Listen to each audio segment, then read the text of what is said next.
Amani ya Bwana wetu Yesu Kristo iwe nanyi ndugu watazamaji na wafuatiliaji wa vipindi vya neno la Mungu kupitia chaneli hii ya Injili. Tunawakaribisha tena kwa mara nyingine ili tuweze kuchangia maneno ya Mungu. Leo nina mada ambayo isemayo mjue mwanao ni yupi. Inawezekana wewe ni mchungaji, inawezekana wewe ni shemashi au mwinjilisti. Inawezekana wewe ni Mkristo wa kawaida ambaye una watoto ambao unaowapenda kama mzazi. Mada ya leo inasema mjue mwanao ni yupi. Ukishajua mwanao ni yupi, itakusaidia kwenye huduma yako. Itakusaidia kujilinda wewe usiwe na uadui na Mungu. Maana unaweza kuwa ni mtumishi, unaweza kuwa ni mzazi, mwana maombi, mwimbaji, lakini ukawa kwenye huduma ukiwa na uadui na Mungu. Kwa hiyo ndio maana ninakuomba ndugu unayenifuatilia kuwa makini sana na mada hii. Hii ni mada muhimu sana, kwa sababu unaweza kuona kwamba uko kwenye huduma lakini wewe uko mbali na Mungu. Wewe uko kwenye uadui na Mungu. Inawezekana pia wewe ni mzazi au wewe uko katika ndoa hujapata mtoto. Huwezi kujiengua useme kwamba mada hii mimi hainihusu, maana kesho utakuwa na mtoto. Na haswa mada hii inawahusu wale wanaomcha Mungu. Kama wewe ni mama uliyookoka ambao una huduma mbalimbali ndani ya kanisa, hii mada inakuhusu. Naomba unifuatilie vizuri. Kutokumjua mwanao ni yupi ndani ya huduma au ndani ya huu ufalme wa Kristo itakugharimu sana. Kama wewe ni mchungaji, kama wewe ni mwinjilisti, usipomjua mwanao ni yupi au mkeo ni yupi katika huduma hii, huduma ya Kristo, hiyo itakugharimu. Maana ibilisi ni mtu wenye fursa. Ibilisi ni mtu, katika Kifaransa wanasema kwamba ni opportunist. Ibilisi yeye anachokifanya, yeye anavizia, yeye analenga tu. Akiona pengo fulani, kwa hiyo ile pengo inakuwa fursa kwake. Na ndio maana unaona makanisa mengi, Wakristo wengi katika kanisa, kanisa limejawa na uchafu. Kwa sababu ya nini? Kwa sababu wachungaji, wainjilisti, wazazi ambao waliookoka wao kwenye huduma ya maombezi, huduma ya kufanya huduma mbalimbali ndani ya kanisa, unakutana uchafu umeingia makanisani, kwa sababu wachungaji na sisi ambao tumeokoka hatujui watoto wetu ni aina gani, au mtoto unaye ni yupi. Kwa hiyo hii haiwezi kueleweka vizuri, lakini naomba unifuatilie mpaka pale nitakapotia tamati. Kama haumjui mwanao ni yupi, wewe utasema mwanangu niachie. Wewe ni mchungaji, utasema kwamba mwanangu naomba awe nafasi hii ndani ya huduma. Kupitia upendo huu kwa mwanao, upendo ambao wa kupitiliza. Paulo alipoandikia Wakorinto, nadhani kwamba ni waraka wa kwanza ile sura ya 13, nadhani mstari wa 6, kama sio 6:13, Paulo alisema kwamba upendo ambao unaopenda mwanao, ambao unapita mipaka ya neno la Mungu, huo sio upendo. Huo ni upendo wa ibilisi. Kwa hiyo wewe ndugu yangu, kama ni mchungaji, kama ni mwinjilisti, kama ni mwana maombi, usipotambua mwanao ni yupi au wanao ni wakina nani, wewe utafanya mapenzi, upendo, hata kwenye huduma utaingiza ule upendo wa mwanao. Utaingiza ule upendo wa mwanao mpaka kwenye huduma, na ibilisi he's gonna take advantage, atachukua fursa kwa kuingiza uchafu makanisani. Paulo alipomwandikia Timotheo katika ule waraka wa kwanza sura ile ya 3 mstari wa 4 hadi 5, Paulo alikuwa akimpa utaratibu kijana Timotheo jinsi gani ya kuteua viongozi au viwango vya mtu kuwa kiongozi wa kanisa. Alionyesha kuna vitu viwili ambavyo alizungumza. Nitajenga fundisho hili kwa kitu kimoja. Alisema kwamba ni mtu ambaye anayeweza kusimamia nyumba yake na watoto wake. Akasema kwamba sasa huyo mwanaume kama hajui kusimamia familia yake na kuhakikisha watoto wake wanamtii na kuwa na hekima, hii hekima ni hekima ya kimungu, kufanya mapenzi ya Mungu. Ina maana hapa anazungumza nini? Wewe kama unahitaji kuwa kiongozi, kama wewe kweli huwezi kusimamia ndoa yako au familia yako na watoto na kuwapa malezi na kusimama au kudumu katika mafundisho ya Mungu au kuwa na hekima ya Mungu, Paulo akamwambia Timotheo, huyu hafai kuwa kiongozi. Huyu hafai. Nimewambia kwamba Ibilisi ni mtu ambaye anatumia fursa, ni opportunist, ni mtu ambaye akipata mwanya kidogo anapenya. Ibilisi anachokifanya, anapiga watoto wa wachungaji, anapiga watoto wa Wakristo, anapiga watoto wa wainjilisti au washemashi au washauri, anawapiga. Sasa ndipo sasa watu wengine watakuja watasema, huyu hastahili kuwa shemashi, huyu hastahili kuwa mchungaji au injilisti. Kwa hiyo huyo ni Ibilisi sasa anaibua maagent pale pale kanisani, wanapandia kwa neno hili Paulo aliyomwambia Timotheo kwamba huyo hafai kuwa kiongozi. Sasa Ibilisi anapandisha maagent. Kwa hiyo kuna kipindi tunajifikia kwamba maagenti wanatoka kuzimu. Hapana. Ibilisi anatumia wale waliomo kanisani. Kwa hiyo kuliko tuombeane, si ndio? Kuliko tuombeane, tuseme kwamba ni kweli watoto hao wamekuwa watukutu. Inawezekana baba amezungumza imeshindikana, lakini sisi tutainuka pale kanisani kusema kwamba huyu haistahili kuwa shemashi, kuwa mchungaji, kuwa mwangalizi. Hivyo ndivyo sasa Ibilisi anakuwa opportunist, anakuwa mtu wa fursa. Sasa akishapiga Ibilisi, akishapiga watoto wa wachungaji au na wewe kama ni una huduma mbalimbali, hivi ndivyo Ibilisi anavyopiga kanisa. Anamwambia sasa, huyu si mchungaji, huyu si shemashi. Sasa mbona wanawe au mkewe anafanya hivi na hivi na hivi? Anatufundisha nini? Hana jipya. Aende kwanza akaanzie ndani ya familia yake, akafundisha watoto wake, alee watoto wake au na mkewe. Unaona? Hivi ndivyo Ibilisi anavyopiga. Kwa hiyo unaposhindwa kuelewa mwanao ni yupi, huduma itakushinda. Kiroho utajikuta umekimbia huduma. Wewe utaonekana kwamba wewe ni mtu ambao tuko kiroho, ambao wewe uko strong, ambao unafanya kazi ya Mungu ndivyo ilivyo. Lakini usipoelewa mwanao ni yupi, ndugu mchungaji, ndugu mwinjilisti, ndugu mshemashi, ndugu Mkristo ambao naye huduma tofauti ndani ya kanisa, utashindwa. Haya maneno tunayoyazungumza sio ya wachungaji tu, kwa sababu wachungaji ndio wanaosimamia makanisa au wainjilisti. Hapa tunazungumza mtu yeyote ambaye ana watu ambao nao wasimamia. Wewe ukiwa mzazi ndani ya familia, wewe pale ni mchungaji. Kwa hiyo ni kuwa makini sana.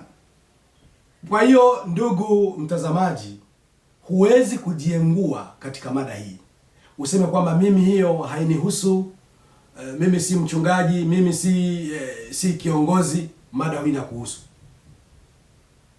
wewe. Kama uko ndani ya ufalme wa mwana kondoo wa Mungu, mada hii inakuhusu. Kwa hiyo sasa utafanyaje? utafanyaje ili ulinde mamlaka uliopewa na Mungu kiroho ya kulisimamia kanisa la Mungu, au kulinda huduma yoyote ambayo uliopewa na Mungu ndani ya huduma hii? Utafanyaje?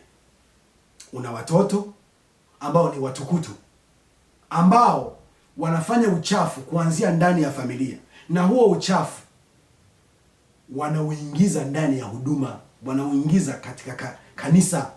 Sasa utafanyaje? Naomba tusome maneno ya Mungu katika Injili ya Mathayo mtakatifu sura ya 12 mstari wa 46.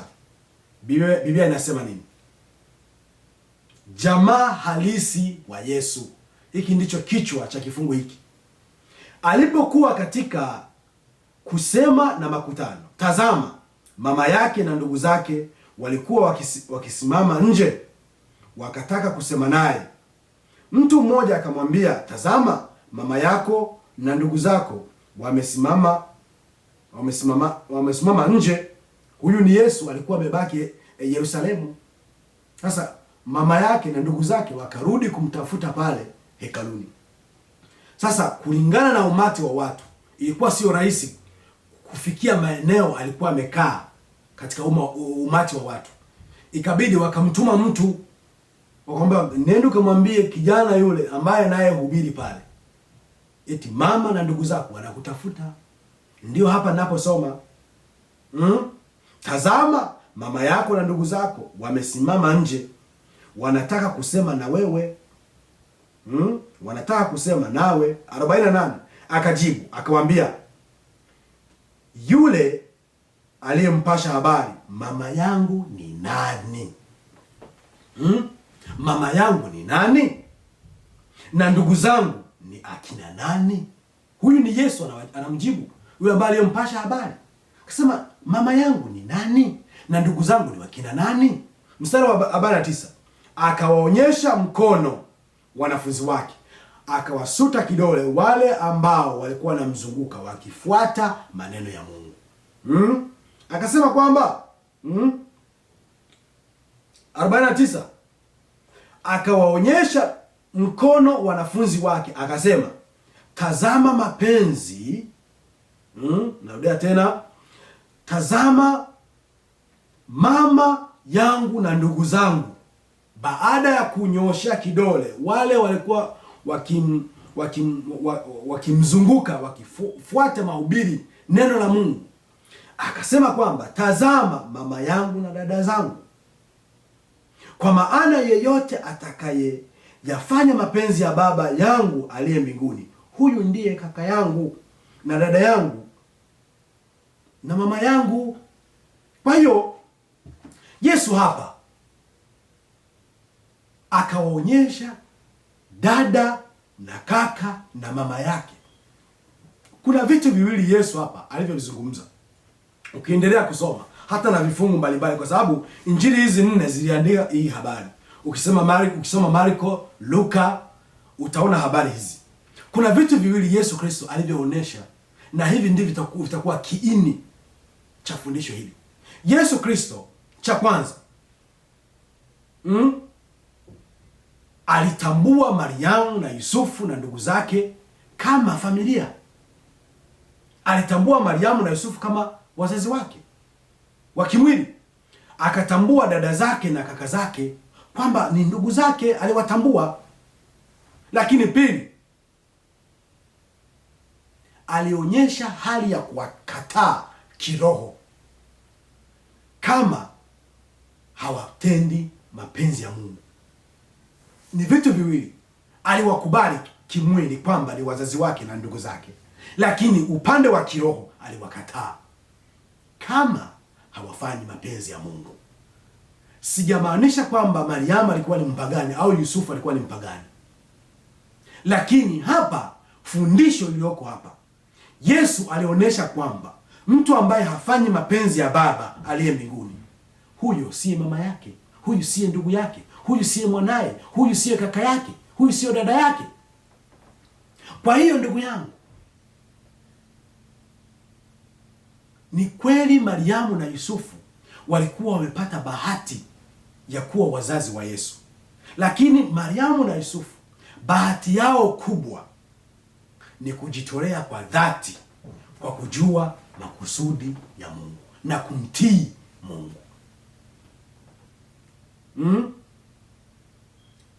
Hiki ndicho kiini, ni jinsi gani utamjua mwanao. Yesu akasema, mama yangu ni nani na ndugu zangu ni nani? Akawakataa kiroho.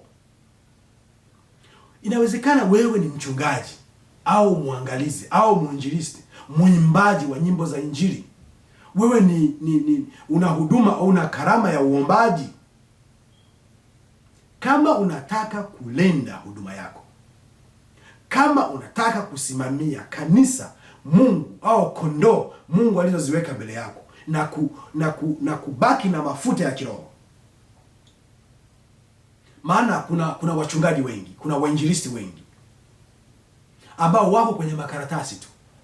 Wao wanatembea, waangalizi wanatembea, maaskofu wanatembea na majoho, lakini utumishi wao ni wa mbele za watu tu.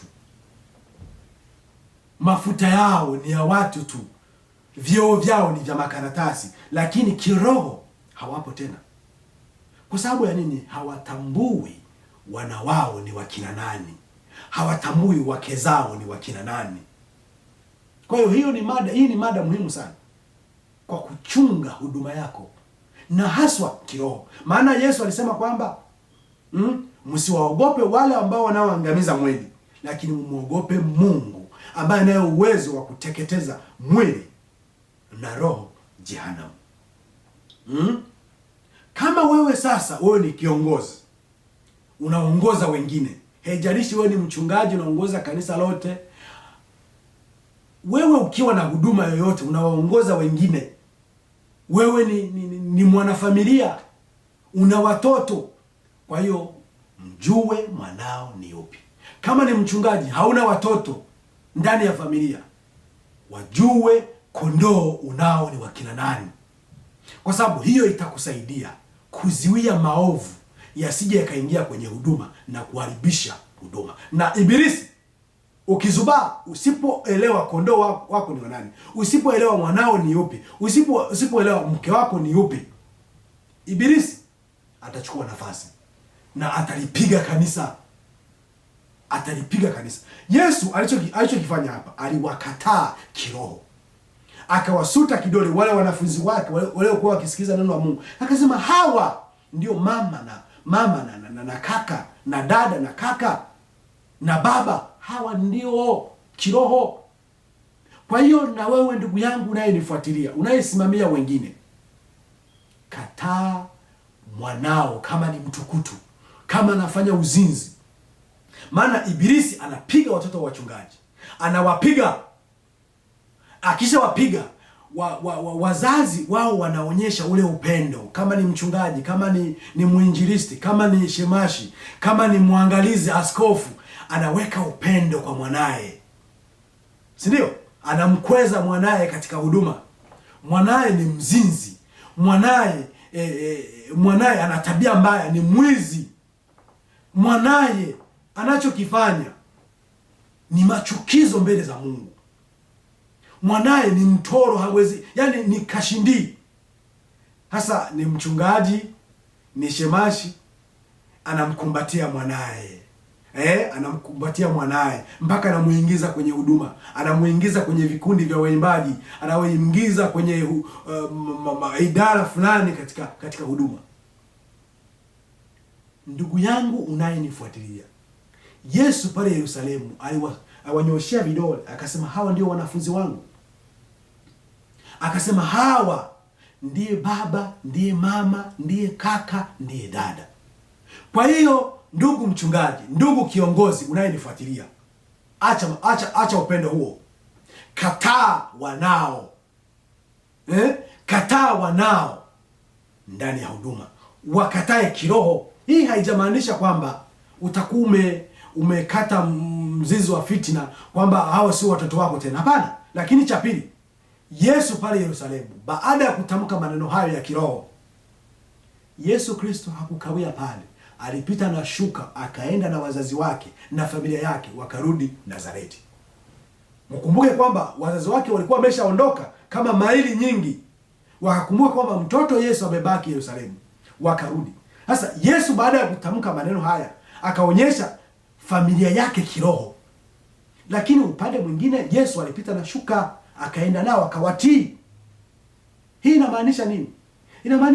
Inamaanisha wewe ndugu mchungaji au mwinjilisti, au Mkristo mwana maombi, mwanao unapomkana katika huduma, haijalishi kwamba, haijamaanisha kwamba huyo mtoto humpendi. Hapana, ataendelea kuwa mwanao.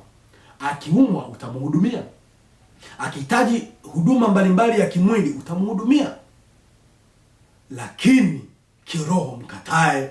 Kama ni mchungaji, simama mbele ya kanisa, ambia kanisa kwamba mwanangu yuko hivi na hivi, lakini watu wote, vijana wote ambao wana tabia hii hawana nafasi katika huduma ya Mungu. Kama ni shemashi, kama ni mwinjilisti, hivyo ndivyo vya kukataa mwanao. Ukimkataa hivyo ndani ya huduma, Ibilisi hatapata nafasi ya kupenya ndani ya kanisa. Maana leo Ibilisi anapiga kanisa, Ibilisi anapiga huduma, kwa sababu wachungaji ni kweli imeshindikana ndani ya familia zao, lakini dhambi zile za wanawe, watoto, utukutu wanao au utoro wanaofanya ndani ya familia umekuja ukaingia pia hata na kwenye huduma. Kwa hiyo mchungaji anashindwa, unaona, mchungaji anashindwa kusimama mbele ya hekalu na kukemea dhambi ile. Akiwa ni mwinjilisti hata gusa dhambi ile. Kama watoto wake wanaenda uchi, kama watoto wake wanavaa zile nguo za mipasuo, kama watoto wake wanashusha nywele mpaka huku chini, wanasuka, wanatoboa maherena, mili yao na kuweka maherena, kama hivyo vinafanyika ndani ya ndoa ya mchungaji au familia ya mchungaji au wainjilisti na washemashi, hawatathubutu kuzungumza hilo ndani ya kanisa. Kwa hiyo Ibilisi anachokifanya, anapiga kanisa. Wengi sasa wanawaiga watoto wa wachungaji, washemashi wanawaiga. Ukithubutu eti unawasimamisha, kwa hiyo patakuwa mtafaruku ndani ya kanisa na kanisa litapasuka. Itasema kwa sababu, kwa nini wewe umeshindwa na kuadhibu watoto wako? Kwa hiyo sisi utatuwezaje? Ibilisi anajenga, anasimamisha maagenti. Kwa hiyo ndugu mchungaji, ndugu unayenifuatilia huko katika huduma hii, wengi wanaonekana kwamba wako kwenye huduma, lakini wengi wameshakimbia huduma. Ibilisi ameshawatoa kwenye jukwaa, kwenye madhabahu. Kwa sababu ya nini? Mafuta ya kiroho yameshakimbia. Kwa nini? Hawana uwezo wa kukataa dhambi ambayo hiyo wakithiri ndani ya familia zao.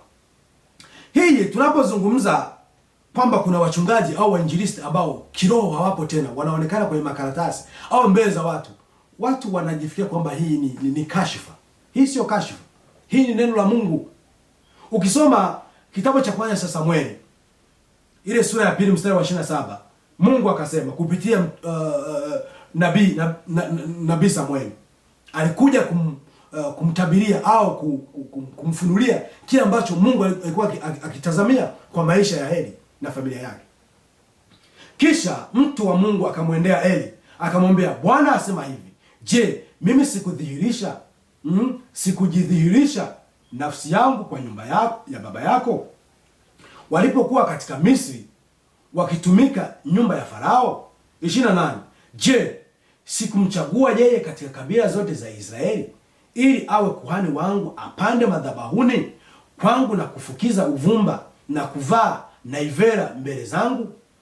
Nami sikuwapa watu wa mbali ya baba yako dhabihu zote za wana wa Israeli zilizotolewa kwa moto? Kwa nini basi mnaipiga teke dhabihu yangu na sadaka yangu nilizoziamuru katika maskani yangu, ukaheshimu wanao? Huyu anayeambiwa hapa ni mkuhani Eli, si ndio? Huyu ni kuhani Eli. Kama wewe unaweza kuwa wewe ni mwana maombi katika familia, wewe ni kuhani, wewe mwinjilisti ni kuhani, wewe ambao unayefanya huduma yoyote, wewe ni kuhani. Sasa haya maandiko ni marefu, kwa muda wako unaweza ukasoma. Tatizo lililokuwa hapa, watoto wa Eli walifanya uchafu ndani ya familia. Hasa uchafu huo ukaingia mpaka kwenye hema la Mungu, kwenye taifa la Mungu. Wakaanza uzinzi kwenye hema la Mungu na wanawake, mpaka wakajitwalia dhabihu kwenye maskani ya Mungu, dhabihu ambazo ni za makuhani. Wale vijana wa Eli, watoto wa Eli, vyote wakavichukua. Kwa hiyo Mungu akashusha adhabu, akasema wewe nikufanyizia kitu chote, nikakubali kwamba utatembea na mimi. Hasa Eli akashindwa kukemea watoto wake. Ni kweli unaweza ukakemea ndani ya familia ikashindikana, lakini Mungu anakusubiria aone kwamba je, dhambi hiyo utaikemea ndani ya kanisa? Utaiziwia? Sasa Eli alichoshindwa ni nini? Eli, dhambi ilianzia ndani ya familia yake. Sasa akashindwa kuziwia ile dhambi ili isiingie kwenye hema la Mungu, isiingie kwenye kazi ya Mungu. Vijana wakaanza kuchukua madhabihu ambazo zilikuwa haziwahusu, mpaka wakaingia wakaanza kuzini na wanawake ndani ya kanisa au hema la Mungu. Niseme kanisa leo, kama jinsi kuna watoto wa viongozi, watoto wa mashemashi na wainjilisti wanaofanya uchafu ndani ya makanisa, wanaenda uchi ndani ya makanisa, wanavaa nguo ambazo ni za kipagani ndani ya makanisa, lakini wachungaji wanaangalia hivi, waangalizi wanaangalia hivi, hawakemei. Sasa kilichompata Eli ni nini? Mungu alimwambia, ni kweli nilikuahidi kwamba utatembea na mimi na watoto wako, lakini hapana. Mungu anaweza kubadilisha ahadi zako kwako. Kama Mungu amekuahidia utafanya hivi, utakuwa mtu hivi na hivi, lakini usipobaki kwenye ahadi, kwenye mapenzi ya Mungu, Mungu anaweza kafuta. Kwa hiyo kicho kifuata ni nini? Mungu kama alivyomtuma Samueli kumwambia Eli, kumuonya Eli, kilichofuata ni nini? Watoto wake walikufa. Leo unapenda watoto wako, hupendi kuwatambua ni wapi, ni wakina nani, kwa sababu ukimtambua mwanao ni yupi, kama yeye sio kiroho, utamkataa kwenye huduma. Unaposhindwa kumwelewa mwanao na kumkweza, si ndio? Mungu ana uwezo wa kumchukua na kumpiga, akampiga. Hakuna mtu yeyote ambaye anaweza. Eli alikuwa ni mtakatifu wa Mungu, lakini kwa sababu alishindwa kukemea wanaye, kuziwia, kuwakataa kiroho wasiingize uovu huo ndani ya kanisa, Mungu alimpiga. Wanawake walikufa na Eli akaanguka kwenye kiti akafa. Kwa nini? Kwa sababu alishindwa kuwatambua wanawake, watoto. Alishindwa kwa sababu Eli alishindwa kuelewa watoto wake ni wakina nani. Ukisoma katika Injili ya Luka mtakatifu ile sura ya 11 mstari wa 27, kuna mwanamke hapa. Kuna mwanamke ikawa alipokuwa akisema maneno hayo, mwanamke mmoja katika mkutano alipaza sauti yake akamwambia, heri tumbo hiyo kuzaa na matiti yaliyokunyonyesha. Kwa hiyo huyu mwanamke baada ya kuona Yesu akifundisha mafundisho, sasa huyu mwanamke akaanza kumkweza mamaye, akasema kwamba heri mama yake ambaye aliyomzaa na akamnyonyesha. Yesu alichosema ni nini? Lakini yeye alisema, afadhali heri walisikiayo neno la Mungu na kulishika. Amen. Inawezekana wewe ni mchungaji, ni injilisti, una mama yako anayefanya uovu, anaingiza ndani ya kanisa. Au wewe ni mchungaji, una mke wako ambaye anafanya uovu mpaka anauingiza ndani ya kanisa. Hapa Biblia inasema nini? Yesu anasema kwamba mama yangu ni yule ambaye anayefanya mapenzi ya Mungu. Kwa hiyo kama ni mama yako anafanya ndivyo isivyo, mkatae kiroho. Huyo sio mama yako kiroho, ni mama yako kimwili, lakini kiroho sio mama yako. Ameshaingizwa kwenye ufalme mwingine, huyo sio mama yako tena. Lakini kimwili mheshimu, lakini mwambie mama, inatosha. Unaweza kaifanya hapa nyumbani, kweli nimeshindwa kumudu hapa nyumbani kwa sababu huwezi kumpiga, lakini mama yako mwambie ndani ya huduma haiwezekani. Kama ni mke wako, kwa sababu kuna wake wa wachungaji wengi wanakuwa ni wajinga sana. Wainjilisti wa mashemashi wanakuwa ni wajinga, wanafanya uovu. Kwa hiyo mwambie mama, ninakupenda, ni mke wangu, lakini hiyo inatosha, haiwezi kuingia ndani ya familia ya Mungu, na wengi wanaangamia. Ni kweli Eli hapa alifariki, lakini wewe inawezekana wewe bado unaishi unafanya hivyo, lakini ujue kwamba kiroho Mungu alishakukimbia. Wewe unaonekana mbele yetu kwamba wewe ni mchungaji, wewe ni shemashi, wewe ni mwenye huduma, wewe ni mtu wa maombezi, unafanya maombezi, lakini wewe roho wa Mungu hayuko ndani yako. Mungu ameshakukimbia. Na hakuna mtu yeyote anayeingiza uchafu ndani ya kanisa ambaye atakayekwepa hukumu ya Mungu. Huwezi kuikwepa hukumu ya Mungu. Huwezi kuikwepa hukumu ya Mungu. Pilato alinawa akasema damu ya Yesu isinimwagikie. Hiyo sio juu yangu. Lakini damu ile ilimfuatilia. Baada ya siku fulani Pilato alikimbia. Akataka kuuliwa, akavuliwa madaraka. Kwa hiyo unaweza, wewe ni mchungaji, wewe ni mtakatifu, lakini wewe unajilinda kwa sababu mke wako ni mtukutu, wanao ni watukutu, mpaka wanaingia ndani ya huduma wanafanya ndivyo isivyo. Usifikirie kwamba utakwepa hukumu mbele ya Mungu. Mjue mwanao ni yupi, mjue mkeo ni yupi, mjue mwanao ni yupi. Itakusaidia kumkana ndani ya huduma. Mama unayenifuatilia, wewe ni mzazi unayehuduma ndani ya kanisa, mjue mwanao ni yupi, mjue ndugu yako katika familia ni yupi. Hiyo itakusaidia kulinda mafuta yako ya kiroho na kuendelea na huduma yako. Inawezekana mwanao ni mzinzi, mwanao anafanya maovu, au mke wako. Ni kweli italeta kasoro mbele ya wanadamu, kwa sababu watasema kwamba wewe mbona huwezi kusimamia watoto wako? Wewe mbona huwezi kuadhibu au kuwalea watoto wako? Kweli hiyo inawezekana. Hiyo ni dosari, kwa sababu hiyo inaeleweka, kwa sababu mwanadamu ni mwanadamu. Lakini wewe kiroho ukimkataa na kumdhibiti asiingize maovu yale ndani ya kanisa, Roho wa Mungu yuko ndani yako. Roho wa Mungu yuko juu yako na ataendelea kuwa na wewe. Mungu anakuona kwamba Ibilisi amekupiga ndani ya nyumba au ndani ya familia, lakini dhibiti uovu huo usiingie ndani ya kanisa. Wachungaji wengi wameshakimbia huduma kiroho kwa sababu ya maluelue haya yameanzia ndani ya familia mpaka kaipiga kanisa. Na Mungu akubariki sana. Amen.